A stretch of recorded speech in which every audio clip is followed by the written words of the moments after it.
Dans la plupart des communes du Bénin, ce soyer reste un défi pour beaucoup.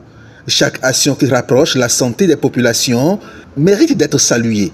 C'est ce qu'a réussi l'Union des acteurs de la santé et volontaires humanitaires pour le bien-être en collaboration avec l'Église biblique du Saint-Esprit.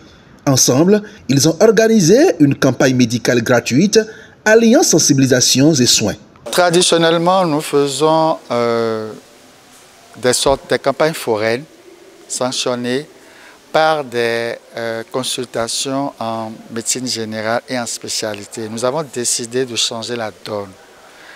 À chaque campagne, précéder les campagnes par des séminaires de sensibilisation et de motivation. Des professeurs de la faculté de médecine de Cotonou ont informé les participants sur les pathologies graves, cancer du sein, du col de l'utérus, de la prostate et bien d'autres. Des maladies souvent méconnues, parfois redoutées, mais qu'un dépistage précoce peut aider à combattre. Par rapport au cancer du sein, normalement, avant que le tradithérapeute ne s'implique dans la prise en charge du cancer du sein, il faut que la médecine moderne d'abord diagnostique. Et que la médecine moderne dit, voilà, c'est le cancer du sein, voilà comment on va prendre en charge. Et maintenant, il y aura comment cette association, médecine traditionnelle, médecine moderne, en fonction de l'expérience du tradithérapeute. Mais qu'est-ce qui se passe? C'est le contraire. Il faut marcher, il faut être actif. Au moins 150 minutes par semaine d'activité aérienne. Ou aller un peu plus longuement en fonction de nos comorbidité, ceux qui ont mal à la comorbidité.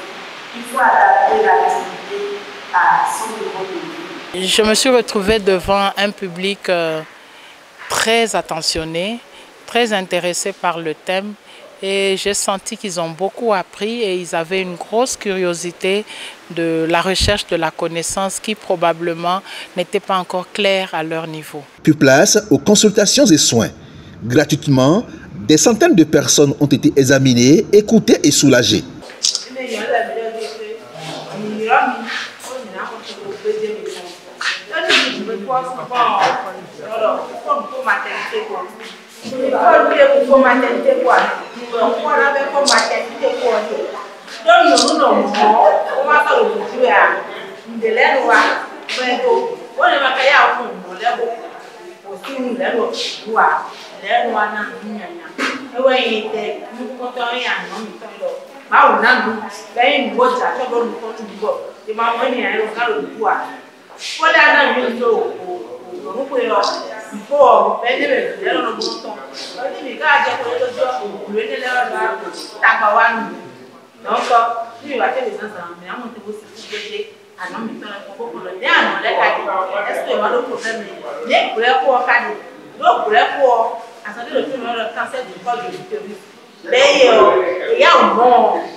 Un geste fort dans un contexte où l'accès aux soins reste inégal. Un exemple qui rappelle que la santé n'est pas un luxe, mais un droit.